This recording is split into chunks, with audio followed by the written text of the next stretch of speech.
dan juga yes, okey, dan cikgu harap semua tak ada masalah, dan mungkin kamu ada soalan nak ditanyakan. Kalau ada apa-apa soalan boleh tuliskan dalam grup chat untuk mungkin bertanya apa juga soalan yang ingin ditanyakan.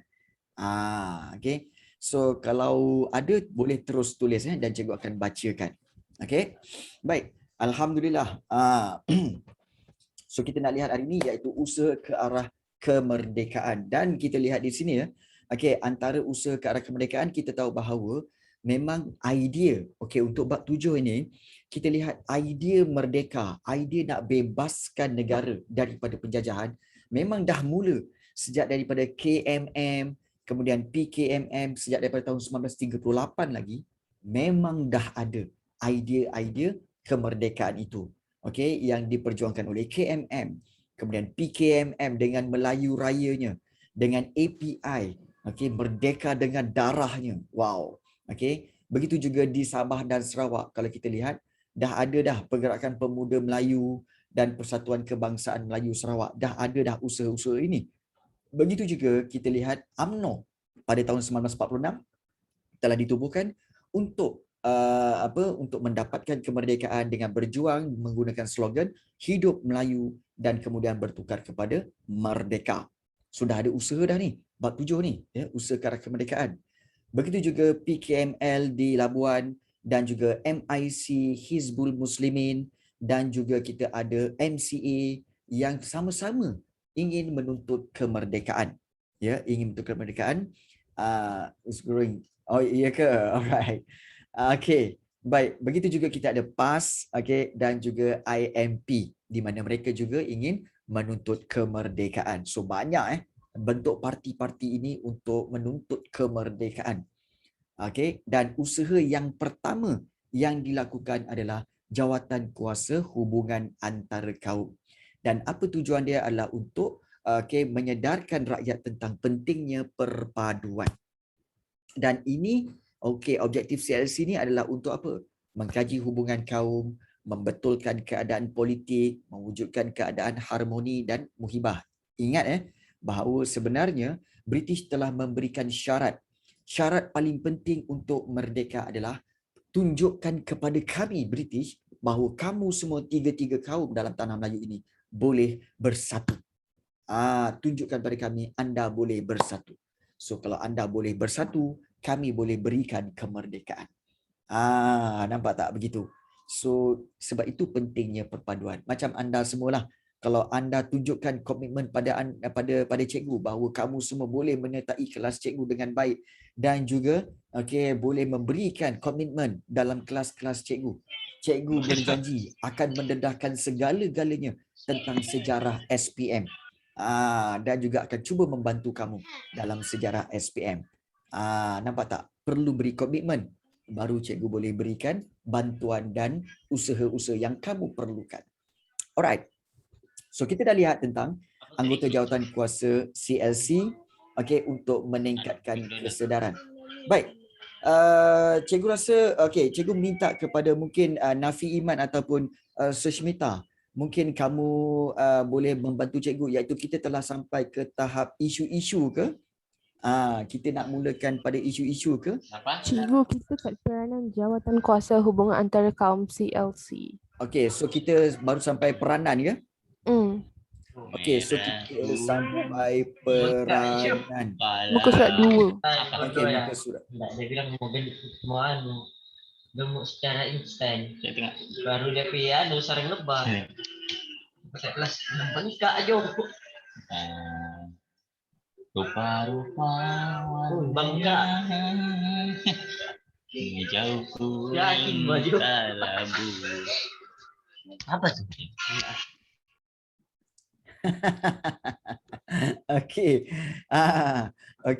Saja je cikgu nak dengar kan. Apa benda pula dibuatkannya? Siap nyanyi-nyanyi lagi. Siapa tu? Dia menggunakan nama apa? Kashan Nagatoro. Apa benda tu? Sedap suaranya. Ya, betul. Boleh mengaku tak? Macam Hafiz je, betul. Macam Hafiz kan? Okey. Okey, siap nyanyi Kashan semua kan. Amboi, kantoi di situ. Kami dah dengar. Kan. Okey, Afif boleh mengaku ke kamu yang menyanyi tadi? Baik cakap betul-betul. Okey, baik. Okey, sedap suaranya. Betul. Pisang sedap suaranya. Tapi lagi sedap kalau tak nyanyi. Okey, baik. Lagi sedap kalau tak nyanyi ya. Okey. Okey, baik. So, kita lihat di sini. Aduh, ya, confirm tengah maki dia. Okey, baik. Okey, kita lihat di sini. Okey, iaitu berkaitan dengan kesan-kesan okey dan peranan. Tang mana pula peranannya? Okey. So kita nak lihat di sini berkaitan dengan anggota jawatan kuasa hubungan antarakaum. Betul ke kita gunakan nota yang sama? Betul ke? Sushmita? Betul Betul kan? cikgu. Okey. So kita Betul. okey, baik. So kita lihat di sini iaitu berkaitan dengan anggota jawatan kuasa hubungan antara kaum ini iaitu berkaitan dengan diketuai oleh Malcolm McDonald dan kita ada wakil-wakil, 3 wakil iaitu wakil Melayu, kemudian wakil Cina dan juga ahli-ahli lain. Okey, seperti wakil Cina Tan Cheng Lock, okey, Lee Tiang Keng, Sisi Tan daripada Singapura dan juga Yong Shock Lin serta ahli lain seperti Roland Bradel, LR Doraisamy dan juga Dr. JS Gunting. Inilah siapa pakai nama Dr. JS Gunting ni. Okey. Saya lah tu. Okey. Ya. Nota cikgu telah update Telah update lain sebab sini lain sana lain. Sebab tu cikgu rasa macam ada macam lain aja. Sekejap. Betul. Mungkin cikgu telah menggunakan nota yang sedikit berbeza. Tak apa. Cikgu cari balik nota yang telah kita gunakan sebelum ini supaya kamu tidak keliru dan juga jangan risau, memang ada. Tak apa cikgu, nota cikgu pun macam tak beza sangat pun. Ya, just sikit je beza. Oh, sikit-sikit je nota macam tak beza sangat. Bunyi tu macam apa? Macam jujur je. Tak apa cikgu. Alamak. Okey, baik. Jangan risau ya. Sebenarnya ada, cuma mungkin terlepas pandang ke mana okey. So sebenarnya cikgu ada satu set lagi nota yang mana lebih ringkas lagi. Cuma cikgu rasa belum masanya untuk dikongsikan kerana cikgu akan kongsikan apabila menjelang peperiksaan nanti. Ini lebih baik, lebih ringkas. Tapi kita kena belajar satu persatu ya. Satu persatu. Okey. Baik, kita nak lihat di sini berkaitan dengan okey, inilah dia. Dia punya nota. Cikgu dah dapat dah. Okey, baik. So kita nak lihat di sini berkaitan dengan peranan jawatan kuasa hubungan antara kaum. Tak nak bagi saya ke? Okey. Dah okey. Minggu depan exam dah. Okey. Exam dah cikgu. Okey ya ke? Cikgu Isnin exam sejarah cikgu. Okey, ya exam sejarah. Okey, ada apa-apa yang perlu cikgu bantu? Ada apa-apa tak yang cikgu boleh bantu? Okey. Cikgu dan tipu. Okey, baik. Ada apa-apa yang cikgu boleh bantu? Cikgu kena datang dengan saya ke sekolah. Kau ingat cikgu ni apa? Doraemon. Boleh masuk dalam poket kau. Kau ingat Doraemon? Okey. Okey. Cikgu bantu dan ngorat Marisa cikgu. Allahu Akbar. Nakib ni. Cikgu tak payah ngorat lah. Kan? Dah dapat dah pun. Okey, baik. Okey. Wow, soal apa macam statement tu. Okey. Kita lihat peranan jawatan kuasa hubungan. Saya pula. Peranan jawatan kuasa hubungan antara kaum. Okey. Dah. Nanti sekarang panjang cerita dia. Okey. Okey. Macam sakit pula saya ni. Okey, baik. Peranan jawatan kuasa hubungan antara kaum. Maknanya apakah fungsi jawatan kuasa hubungan antara kaum ini? Iaitu untuk menyelesaikan pelbagai isu melibatkan pertikaian antara kaum. Apakah isunya? Isu yang pertama iaitu isu politik. Di mana isunya iaitu persediaan untuk ke arah berkerajaan sendiri. CLC mencadangkan peralihan ke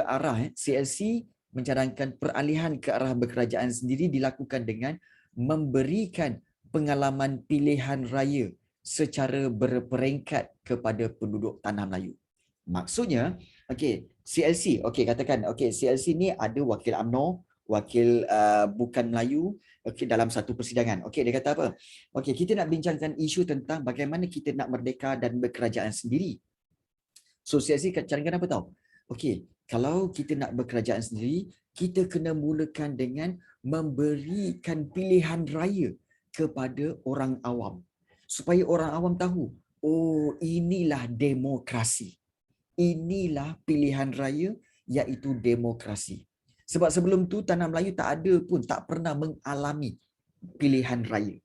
Jadi sebab itu kita kena berikan pengalaman pilihan raya itu secara berperingkat-peringkat.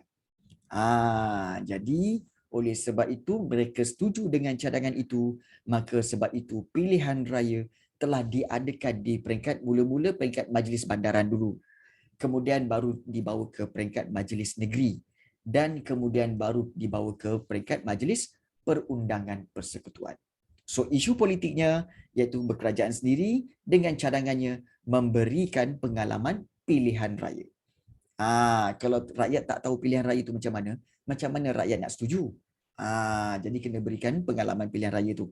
Itu jawatan Kawasan Hubungan Antara Kaum mencadangkan yang pertama. Yang kedua iaitu berkaitan dengan isu kedudukan istimewa orang Melayu. Kedudukan istimewa orang Melayu ini, kalau kita lihat, kedudukan istimewa ini di mana? Okey, isu kedudukan istimewa orang Melayu. So, orang Melayu, isu di sini yang kedua, iaitu orang Melayu menuntut diperakui kedudukan istimewanya sebagai apa? Sebagai penduduk asal rantau alam Melayu. Orang Melayu minta supaya dia diakui sebagai penduduk asal rantau alam Melayu. Jadi CLC kata apa? Kami setuju. Bersetuju agar orang Melayu wajar, orang Melayu memang patut mempunyai kedudukan istimewa. Kerana telah menunjukkan taat setia yang tidak berbelah bagi dan mengiktiraf negara ini satu-satunya tanah air mereka. Betul? Maksudnya di sini kalau kita lihat CLC mengakui, orang Melayu kata apa? Kami diakui. Kerana selama ini kami telah setia kepada raja dan negara. Dan selama ini kami telah menunjukkan kami tidak pernah belot. Dan kami sebenarnya telah mengiktiraf inilah tanah air kami. Kami dah tak ada tempat lain. Kami dah tak ada negara lain. Inilah negara kami. Jadi CLC kata apa? Yang kaum-kaum lain kata apa? Kami pun setuju. Memang kamulah orang Melayu iaitu iaitu rakyat ataupun penduduk asal di tanah Melayu. Dan kalau kamu tak memahaminya, mungkin kalau katakan seandainya kamu dalam satu keluarga, dalam rumah kamu, adik-beradik kamu serta mak ayah kamu. Suddenly, sepupu kamu, your cousin datang dan tinggal di rumah kamu lebih kurang 2 bulan, 3 bulan. Dan sudah tentu kamu lihat mak dan ayah kamu tidak boleh melayan sepupu-sepupu kamu sama seperti kamu. Kerana apa? Kerana sepupu-sepupu kamu tu bukan anak daripada ayah dan ibu kamu, tetapi kamu adalah anak dan ayah daripada ibu kamu. Ibu bapa kamu. Jadi sudah tentu ibu bapa kamu memberikan layanan yang berbeza, memberi keutamaan kepada kamu. So sepupu-sepupu kamu tak boleh komplain. Sepupu kamu kata apa? Mana Aci macam ni kan? Diorang je dapat lebih, coklat dapat lebih, kemudian buah durian pun dapat lebih pada diorang, kami tak dapat. Kan? Jadi, mak bapak kamu cakap apa? Memanglah macam tu. Sebab diorang tu anak-anak. Kamu ni anak saudara. Kena ada perbezaan. Nampak tak di situ? Jadi anak macam kamu semua akan kata, kami memang kena menuntut hak kami. Kena menuntut hak kami sebab kami anak-anak. Dia macam itulah. Oh ya ke? Okey, berbeza Oh, ada setengah keluarga berbeza Okey, baik. Tapi tak apa. Kita lihat di sini bahawa di sini kita lihat bahawa kesan ke arah kemerdekaan iaitu kesannya kedudukan istimewa orang Melayu pun diperakui. Dan kepentingan sah kaum lain diiktiraf. Ya, Sushmita. Sebenarnya sesetengah perkara boleh sama. Tapi sesetengah perkara tak boleh samalah. Kan sesetengah perkara boleh sama. Okey. Okey. So itu kedudukan istimewa orang Melayu. Dan yang ketiga, isu yang ketiga iaitu berkaitan dengan kedudukan ekonomi orang Melayu, di mana isunya ialah orang Melayu tidak memperoleh peluang yang sama seperti kaum lain, kaum bukan Melayu, dalam sektor perniagaan dan perusahaan. Kalau kita lihat di sini, orang Melayu, orang Cina dan orang India pada waktu itu mendapat peluang dalam perniagaan, dalam perusahaan, tetapi orang Melayu kekal dalam pertanian. Jadi orang Melayu menginginkan supaya mendapat peluang yang sama dalam bidang perniagaan dan perusahaan. Jadi CLC telah mencadangkan penubuhan agensi. CLC mencadangkan untuk penubuhan agensi bagi meningkatkan ekonomi dan pendidikan orang-orang Melayu. Dan kesannya ke arah kemerdekaan ini, maka tertubuhnya Lembaga Pembangunan Industri Desa ataupun RIDA. RIDA sebenarnya daripada perkataan apa tahu? Rural Industrial Development Authority. Rural Industrial maknanya industri desa. Dan kita tahu desa siapa yang ada? Orang-orang Melayu. Sebab itu untuk membangunkan industri desa. Okay. Dan ini adalah tuntutan khas daripada Dato' Onn Jaafar. Sebab beliau berpendapat bahawa bantuan ekonomi dan kemajuan luar bandar perlu perlu sebagai apa tahu? Tolak ansur. Maknanya sebagai kita kata win-win situation terhadap setujunya orang Melayu longgarkan syarat kewarganegaraan kepada bukan Melayu. Maksudnya di sini, kalau kami orang Melayu melonggarkan syarat kewarganegaraan, means that kamu orang Cina dan orang India boleh menjadi rakyat tanah Melayu. So apakah kebaikan yang kami dapat? Kebaikan yang kami dapat, kami mahu supaya kamu semua memberi peluang perniagaan kepada kami juga. So kalau kamu berikan peluang perniagaan kepada kami beri peluang untuk kamu menjadi warga negara di tanah Melayu. So it's a win-win situation. In the end, kalau kita lihat sampai sekarang kita dah 64 tahun merdeka, sebenarnya mana-mana keistimewaan pun kita semua dapat menikmatinya bersama. Nampak tak? Contoh macam pengambilan yang terbaru pengambilan kes COVID-19 vaksin COVID-19. Dia tidak mengira kaum. Semua orang layak dapat asalkan register. Melayu, Cina, India equally dapat. Cuma lambat atau cepatlah. Lambat atau cepat. Jadi itu dikatakan sebagai kita kata win-win situation. Cikgu dapat Sinovac. Sinovac so dapatlah kat sini. Baik. Kemudian kita lihat di sini satu lagi isu iaitu kewarganegaraan bukan Melayu. Bagaimana dengan kewarganegaraan bukan Melayu? Untuk kewarganegaraan orang Melayu, isunya ketegasan orang Melayu terhadap pemberian syarat kewarganegaraan kepada kaum bukan Melayu. Pada peringkat awalnya,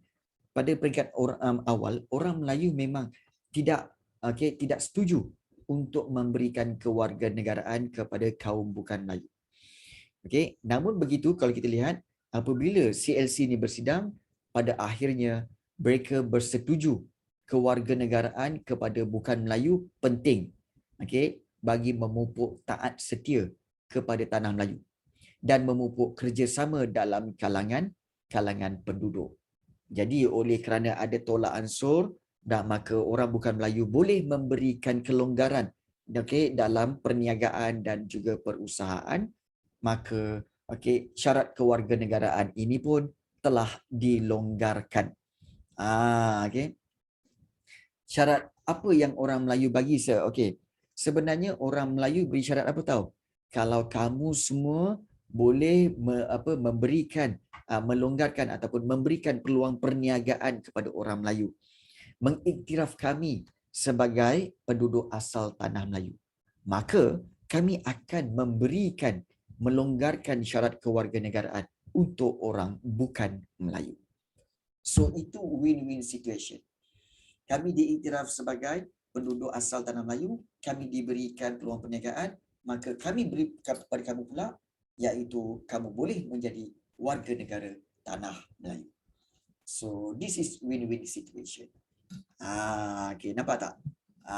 Jadi sebab itu dalam segala persidangan macam kamu segala mesyuarat ataupun segala persengketaan yang kamu lalui dalam hidup ini, paling penting fikirkan tentang win-win situation. Jangan fikir nak untung seorang aja. Fikirkan untung orang lain juga.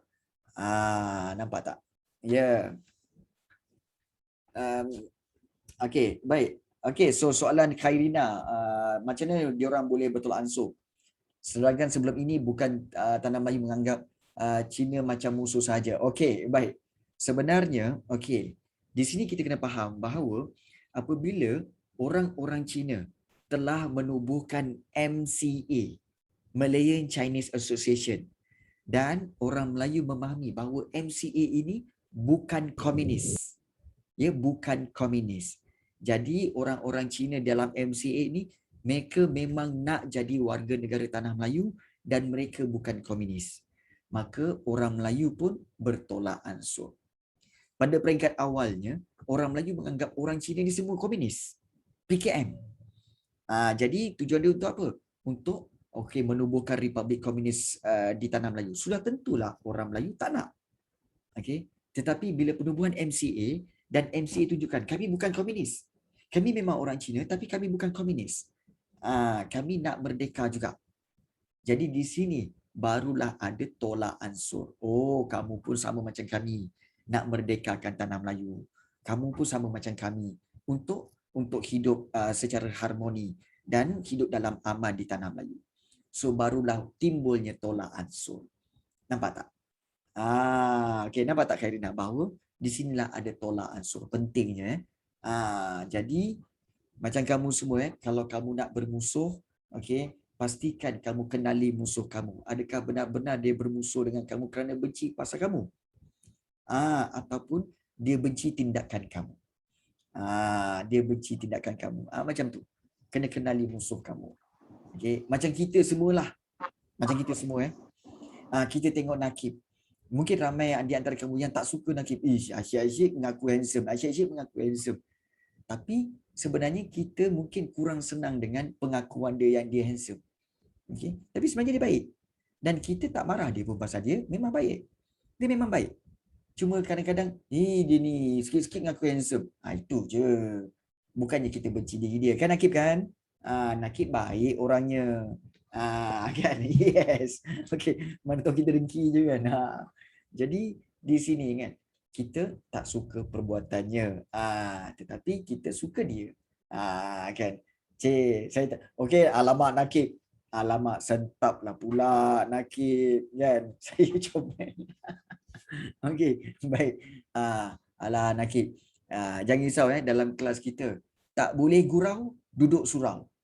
Itu pantun 2 kerat. Tak boleh gurau, duduk surau. Baik. Kita lihat. Kita lihat di sini. Syarat kewarganegaraan dilonggarkan untuk memberikan kedudukan politik kepada kaum bukan Melayu dan melahirkan semangat patriotik serta bertanggungjawab kepada negara. Betul. Bila kita dah bersatu, kita lihat semangat patriotik tu muncul apabila apa tahu? Bila terutama sekali dalam sukan. Kamu tengok bila katakan Malaysia menang dalam bola sepak. Satu Malaysia, tak kira Melayu, Cina, India, semua borak. Malam tadi kita punya pasukan menang. Iyalah, malam tadi. I tengok dia orang punya main memang cun lah. You see? Melahirkan semangat perpaduan. Kita bangga. Kemudian kalau katakan Lee Chong Wei menang dalam perlawanan badminton. Satu Malaysia, tak kira Melayu, Cina, India cerita. Malam tadi Chong Wei kalahkan Lindan. Terror hebat lah. Kan? Yang Cina, betul. Memang hebat. Yang India pula, serius lah. Memang main cun lah. See? Di sini melahirkan semangat patriotik, sayangkan negara. Nampak tak di situ? Cerita meremang bulu roma.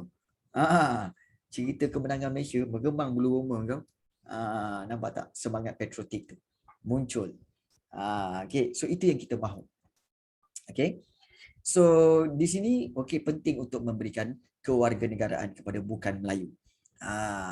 Dan dari sudut pendidikan, isu pendidikan, di mana kita lihat sistem persekolahan yang berbeza-beza mengikut kaum ini menjadi satu masalah. Sebab ini dipanggil sekolah vernakular, di mana sekolah vernakular menggunakan bahasa pengantar, buku teks dan sukatan pelajaran yang berbeza, yang berlainan.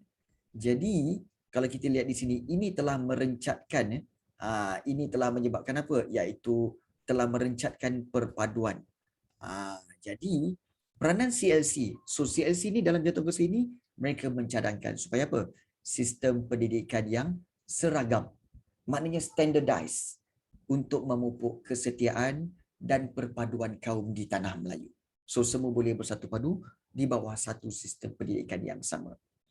Jadi kesannya ke arah kemerdekaan, iaitu penubuhan jawatan kuasa pendidikan untuk mengkaji sistem pendidikan bagi melahirkan pendidikan yang seragam dan diterima oleh semua kaum. Jadi itulah antara kesan-kesan dia. Okey, so ada soalan, kenapa sekarang dah ada SJKC dan sekolah Tamil? Okey.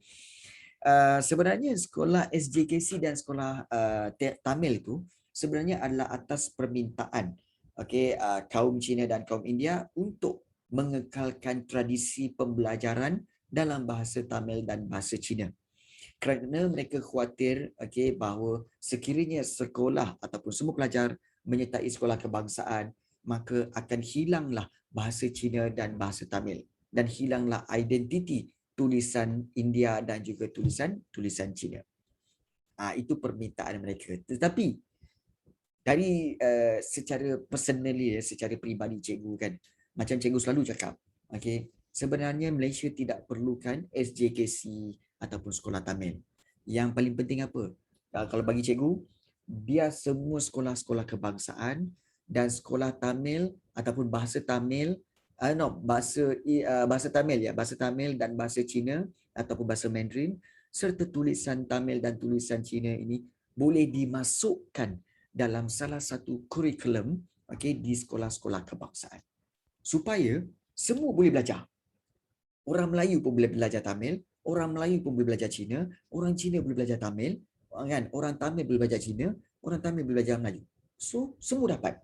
So semua menguntungkan. Betul tak? Itu pendapat cikgu lah. Itu pendapat cikgu. Kan seronok kalau kita semua ada 3 bahasa yang boleh kita guna. Setuju tak? Lebih seronok apa? Setuju. Jadi 4 bahasa termasuk English. So standardiskan daripada sekolah rendah darjah 1 semua kena belajar bahasa je. Kalau cikgu lah jadi menteri pendidikan, mesti ada subjek PJ. Mesti ada subjek PJ, kemudian mesti ada bahasa Malaysia, bahasa Inggeris, bahasa Tamil, bahasa Cina. Kemudian kalau untuk Melayu tambahan mungkin bahasa Arab. Daripada darjah 1 sampai darjah 3 belajar bahasa je. Kemudian PJ. Sejarah tak perlu. PJ. Boleh sayang? Thank you sayang. Subjek PJ tu lebihkan masa sikit. Kan? Boleh turun bukit, naik bukit. Kan? Kemudian masuk kelas bau macam bau macam betul. Jadi kan, jadi bila buat macam tu, tak diwajibkan. So, baik habis main kan, lepas tu belajar bahasa kan, lepas tu bercakap. So kita bolehlah bercakap bahasa macam-macam. Kalau dalam bahasa Malaysia, kan, aku sayangkan kamu. Kalau dalam bahasa Inggeris, I love you. Kalau dalam bahasa Tamil, nan wudu kadili kre. Kan. Kalau dalam bahasa Cina, wa ini. Contoh, kan, nampak tak? Kan banyak tu, kan. Cikgu suka pemikiran Marisa tu. Sekolah tak habis nak kahwin dia. Baik. Kan bagus macam tu kan, banyak bahasa. Okey. Kita lihat seterusnya. Okey. Kenapa? Okey. Sabar Marisa, sabar. Sabar. Ingat Nakib. Nakib, pesanan cikgu ya. Sarang tembuan jangan dijolok. Okey, sarang tembuan jangan dijolok. Okey. Okey. Nakib. Okey, seterusnya. Jadi rumusannya, CLC ini berperanan penting untuk membentuk persefahaman antara pemimpin kaum di tanah Melayu dan penyelesaian isu melalui pendekatan apa tahu? Mereka menyelesaikan isu melalui pendekatan muafakat dan bertoleransi, maknanya bertolak ansur. Penting untuk mewujudkan keharmonian kaum dan memelihara kestabilan politik. Maknanya okey, secara muafakat dan bertoleransi. So penyelesaian masalah melalui rundingan. Okey, selesaikan masalah melalui rundingan yang dilakukan oleh pemimpin, wajar kita teladani dan untuk mengukuhkan persefahaman dan kesejahteraan masyarakat di negara kita yang berbilang kaum ni. Ya. Bagus, nampak tak Nakib? Dia tunjukkan budi pekerti yang baik. Saya minta maaf. Okey, cuba bantu cikgu. Okey, saya minta maaf. Kalau dalam bahasa Tamil apa? Dan dalam bahasa Cina Mandarin macam mana? Kalau saya minta maaf. Okey, boleh on mic untuk cakap. Anyone? Bantu cikgu. Gongsi faca itu apa? Aku cepuk juga Nakib ni kan. Kan? Apa? Sarang gomenase wopuci. Wopuci tahu tu tak tahu. Aduh, ya. Anyone here? Anyone here boleh bantu? Okey. Like. Okey. Yena mani cirengge. Yena mani cirengge. Itu bahasa Tamil ke? Untuk saya minta maaf. Ya betul cikgu. Hanbau. Serius ah? Ya. Betul ya?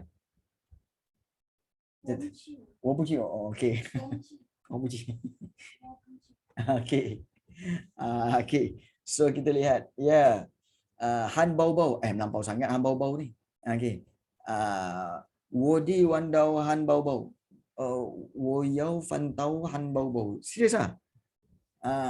Okey. Ya, okey. Okey. Oh ya, betul Oh. 我很抱歉。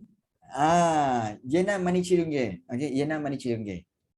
Yena mani cirengge. Okey. Nampak saya minta maaf. Okey. Okey. Okey, ya, tiba-tiba jadi cak Cina. So, itulah jawatan kuasa hubungan antara kaum. Peranan dia, okey, ada isu politik, isu kedudukan istimewa orang Melayu, kedudukan ekonomi orang Melayu dan juga kewarganegaraan bukan Melayu. So kita dah lihat bagus. So inilah dia. Baik. So kita sambung dengan 7.3 iaitu sistem ahli. Sistem ahli. Okey, sebelum itu PDPR kamu dah masuk bab 7 ni. 7.3 ni dah masuk dah. Bab 7. Ya, okey, belum lagi okey.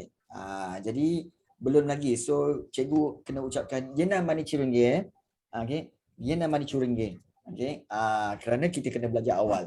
Okey. So Apa cikgu? Okey. Ya. Baik. Lanjut cikgu. Okey, baik. Tak apa, biasa dah. Alright. So tak apa. Kita nak lihat sistem ahli. Okey, sistem ahli. Okey, selepas PD2. Okey, bukan PDPR PD2. Apa itu PD2? Anyone here? Apa itu PD2? Nurin, apa itu PD2 Nurin? Nurin Anisah. Perang Dunia Kedua. Okey, Hana. Hai Hana. Lama tak jumpa Hana kan. Okey.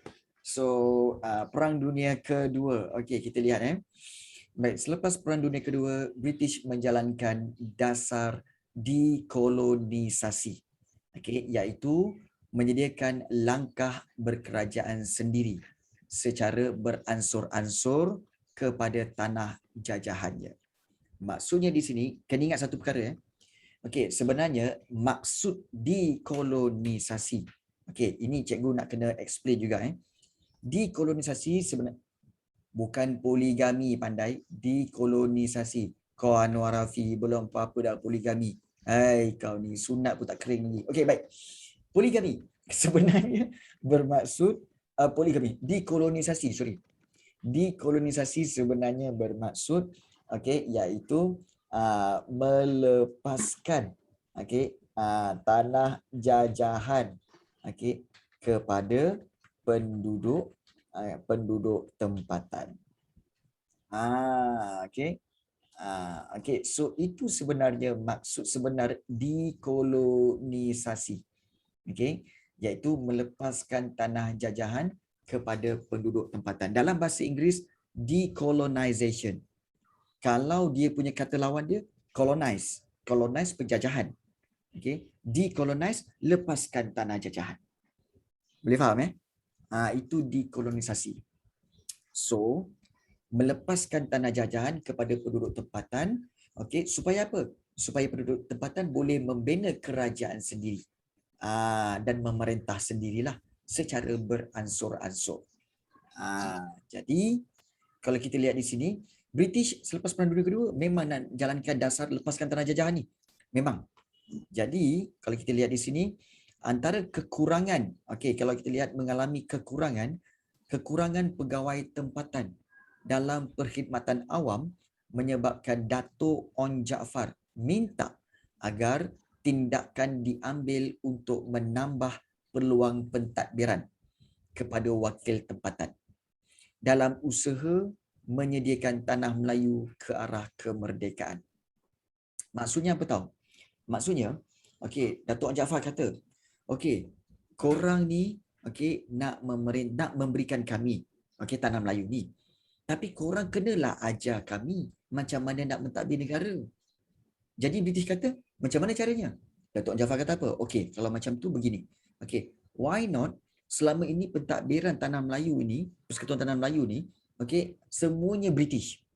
So why not kamu berikan kami, orang-orang tempatan ni, beberapa jawatan supaya kami belajar bagaimana untuk mentadbir. Contohnya untuk mentadbir kewangan, untuk mentadbir pendidikan, untuk mentadbir jabatan tanah.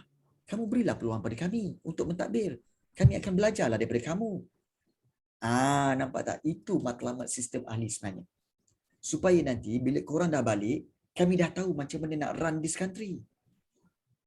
This is yang menyebabkan wujudnya sistem ahli.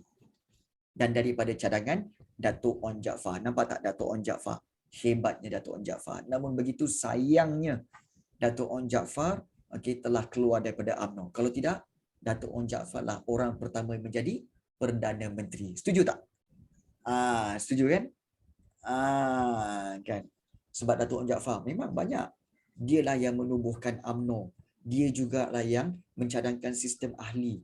But in the end, siapa yang menjadi Perdana Menteri Malaysia yang pertama? Tunku Abdul Rahman. Yes. Sayang sekali ya. Tapi kan cikgu British tak bodoh sangat nak ajar semua benda kat cikgu. Baik. Soalan. Baik, sebenarnya begini. Kamu perasan tak? Cikgu kena off record ni. Benda-benda ni bahaya sebenarnya tau. Bahaya. Baik. Sebenarnya, kalau untuk pengetahuan kamu, British ajar semua. British ajar semua cara mentadbir negara kita tau.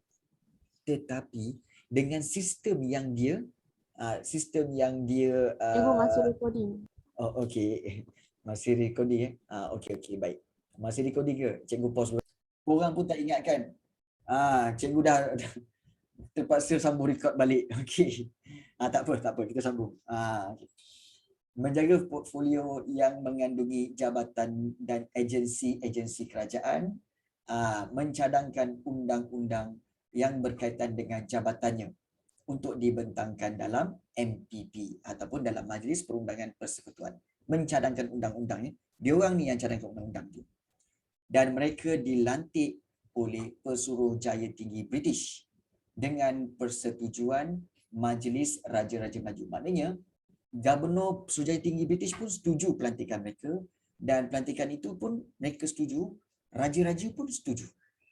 Lalu kuasa mereka diletakkan di bawah okey, Pesuruh Jaya Tinggi British. Sebab Pesuruh Jaya Tinggi British masih lagi berkuasa. Dan apa kepentingan dia? Iaitu kepentingan dia menyediakan asas penting untuk melatih orang tempatan ke arah berkerajaan sendiri. Dan ini juga memberikan pendedahan kepada penduduk tempatan untuk belajar mentadbir dan menerajui kerajaan menjelang kemerdekaan. Belajarlah untuk mentadbir dan memimpin kerajaan. Dan daripada sinilah kalau kita lihat, ini juga adalah proses memupuk perpaduan kaum. Kerana ahlinya terdiri daripada gabungan pemimpin pelbagai kaum. Oh iyalah, betul. Okey, maknanya memupuk perpaduan, iaitu kita apa? Ada Melayu, ada Cina, ada India. Okey, jadi mereka semua bergabung untuk menjadi ahli. So ini telah memupuk perpaduan kaum. Daripada situ mereka dapat menentukan kemerdekaan yang diperoleh dan mendapat sokongan seluruh penduduk Persekutuan Tanah Melayu. Nampak tak hebatnya mereka?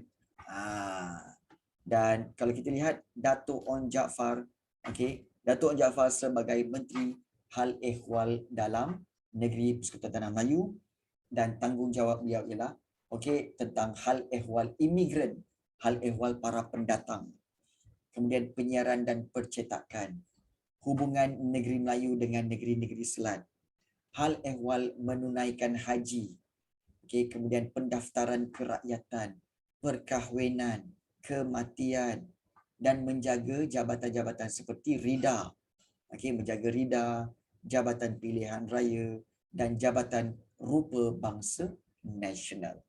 So ini tugas-tugas Dato' Onn Jaafar. Hal ehwal imigran maknanya hal ehwal penduduk-penduduk asing. Penduduk-penduduk yang datang daripada luar negara. Itu hal ehwal imigran. Orang-orang yang datang pada waktu itu di Tanah Melayu. Banyak seperti kalau kita lihat, seperti penduduk-penduduk yang bukan Melayu, bukan Cina, bukan India, seperti penduduk-penduduk yang datang daripada Indonesia, daripada Sabah Sarawak. So itu imigran yang datang ke Tanah Melayu. So pengurusannya diuruskan oleh Dato' Onn Jaafar. So Menteri Hal Ehwal Dalam Negeri Persekutuan Tanah Melayu. Maka hari ini kita sambung untuk 7.3 saja sampai 7.3. So berkaitan dengan isu-isu CLC ataupun Jabatan Kuasa Hubungan Antarakaum serta juga sistem ahli. So itu yang kita telah bincangkan pada hari ini. Mungkin quite slow, tetapi cikgu nak memberikan kefahaman kepada kamu. Ada sebarang soalan nak ditanyakan? Silakan kalau nak tanya apa-apa. Ada nak tanya apa-apa?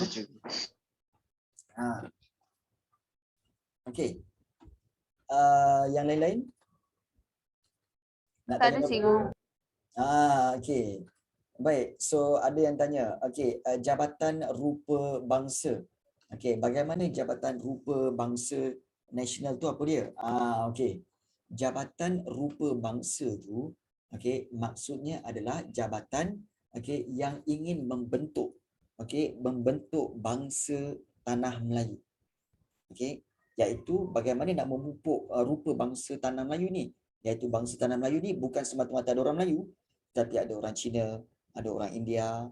Jadi, bagaimana untuk apa? Untuk supaya ketiga-tiga ini boleh bersatu padu. So itu Jabatan Rupa Bangsa Nasional untuk membentuk bangsa Tanah Melayu.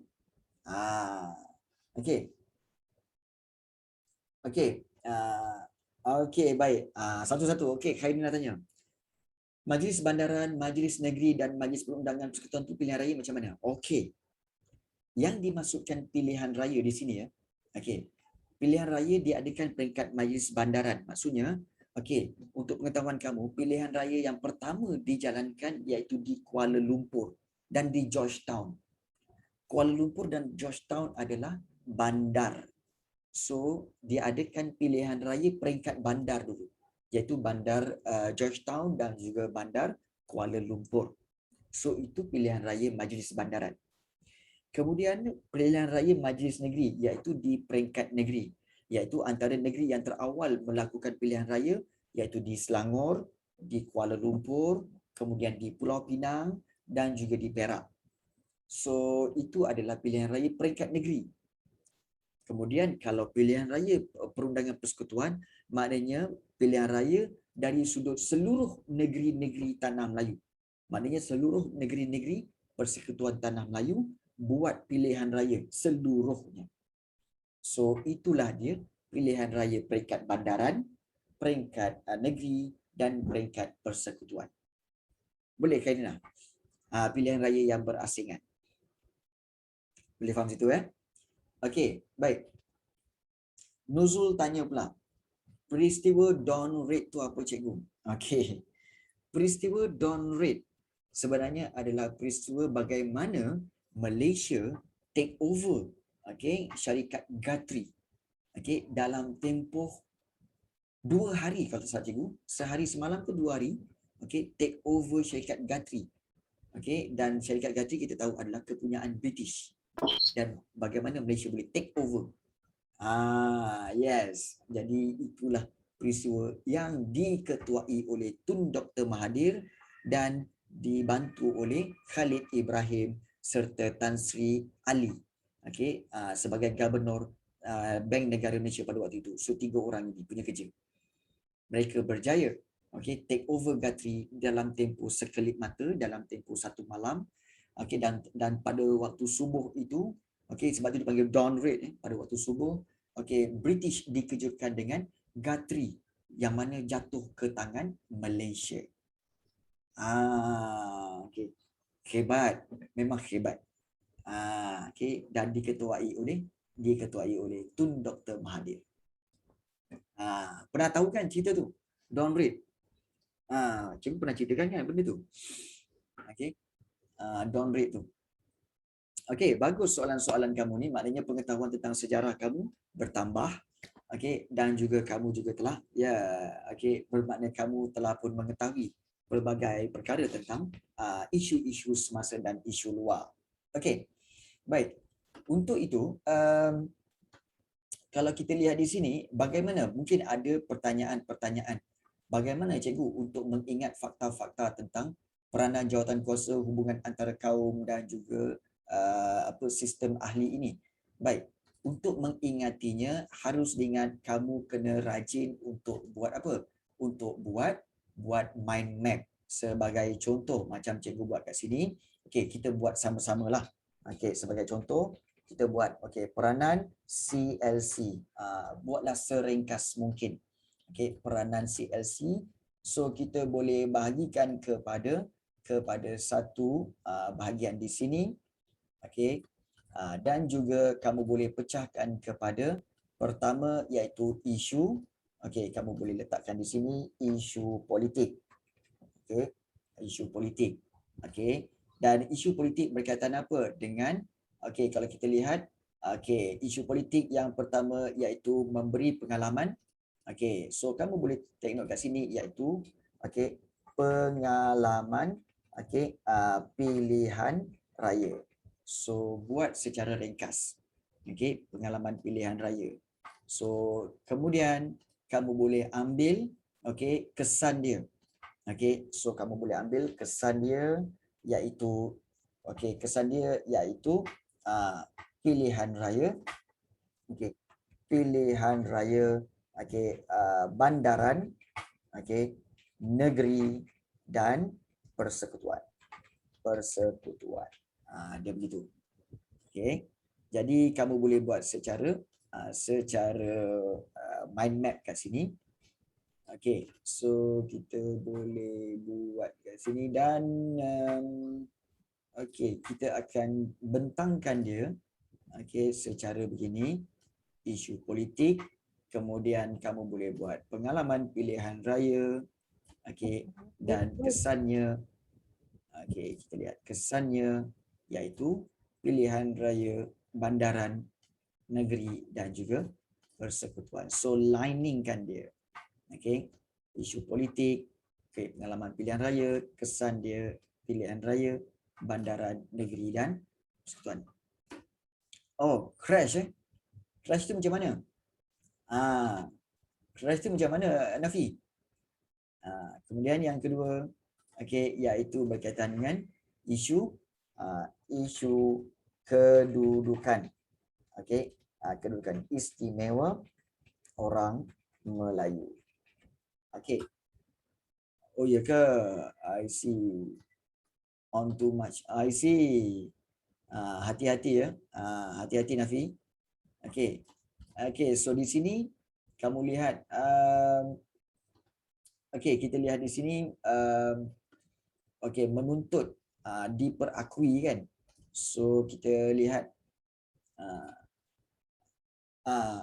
cikgu ada. Okey.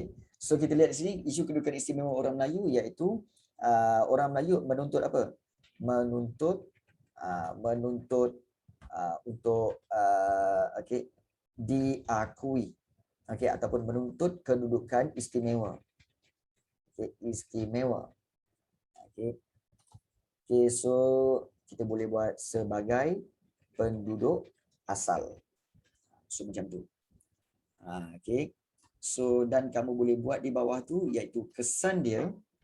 Okey, kesannya iaitu kita boleh lihat apakah kesan dia iaitu kedudukan istimewa diakui. Kedudukan istimewa okey, diakui. Okey. Baik. So ini cara bagaimana untuk kamu mudah ingat iaitu kamu buat secara mind map. Begini. Okey. So ini memudahkan kamu untuk begini. Okey. So nampak tak peranan CLC ni? Boleh nampak tak? Okey. Baik. So boleh nampak tak? Kamu boleh buat tak macam ni? Boleh buat tak? Okey.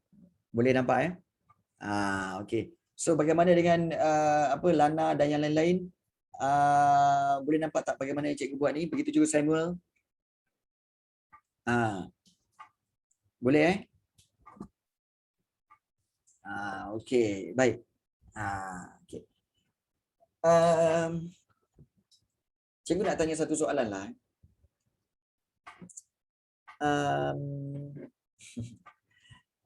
Apa ni? Kamu nak buat sendiri mind mapping ke ataupun kamu nak cikgu punya mind map? Kerja sama. Kamu buat sendiri mind mapping tu itu lagi baik ataupun kamu nak cikgu buat mind map untuk kamu?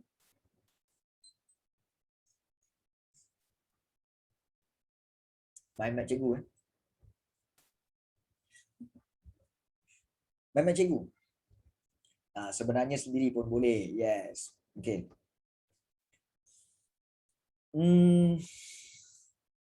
Lagi ringkas gila saya buat. Nampak Dan. Okey.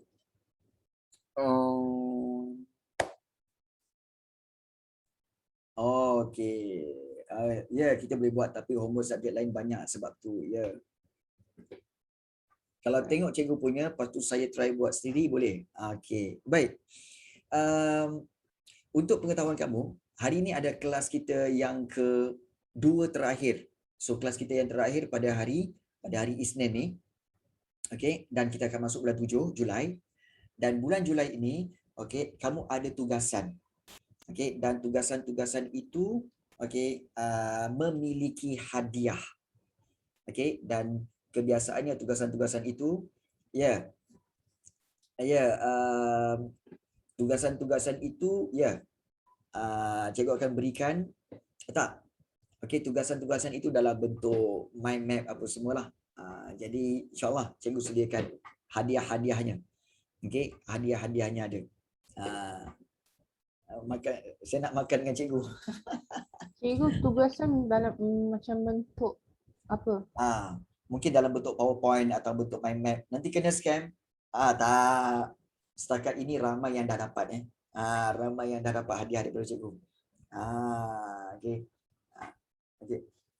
Tiba-tiba dapat PS5 free. Tak. Kan? Okay. Dan mungkin ada warranty tak? Uish. Dan kemungkinan besar kita buat hadiah paling special lah. Paling special iaitu apa? Iaitu dapat makan bersama cikgu. Menarik juga idea tu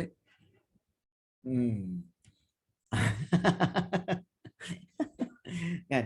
Virtual ke macam mana? Tak. Physical. Kan? Kalau physical menarik Ya. Itu menarik tu, idea tu. Tak nak menang seorang. Okey, apa? Buat potluck. A date with Sensei. Ya, betul, insyaAllah. Lunch with teacher. Yes, lunch. Bagus tu. Dia nak boleh kata. So, itu antara cadangannya pada bulan Julai. InsyaAllah bulan Julai. Sebab bulan Julai, kerana apa? Ya, kerana bulan Julai adalah sempena bulan kelahiran cikgu.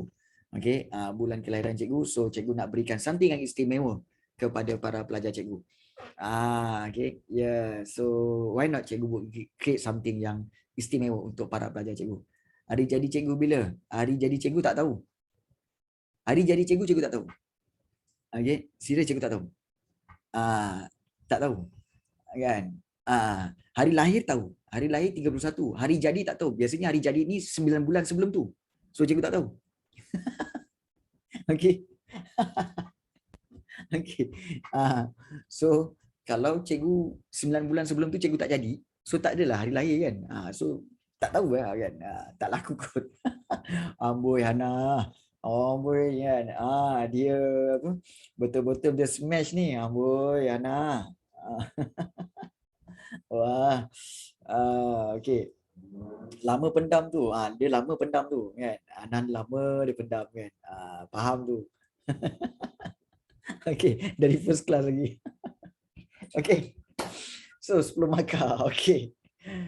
Baik. So, itu saja pada hari ini. Kita akan jumpa lagi. Okay, pada hari Isnin minggu hadapan. Dan kita akan jumpa lagi guys. Take care guys. Okay, kita jumpa lagi pada hari Isnin. Okay, Assalamualaikum dan take care guys. Okay, jom kita lunch. Bye-bye semua. Thank you, cikgu. Sama-sama. Okay, Terima bye. kasih cikgu. Sama-sama. Afi. Okay. Terima kasih cikgu. Sama-sama. Okay, Marisa. Okay, Wan Irfan. Cikgu macam apa untuk lunch? Makan apa? Makan nasi je kot. Okay, you're welcome. Makan nasi lah. Okay.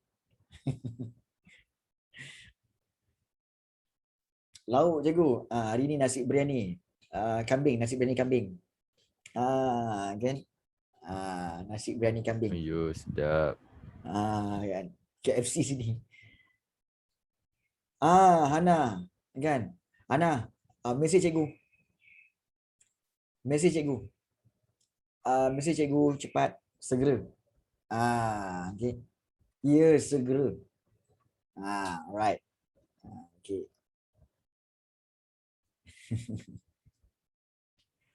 Okay. Bye-bye semua. Lapar dah. Jom kita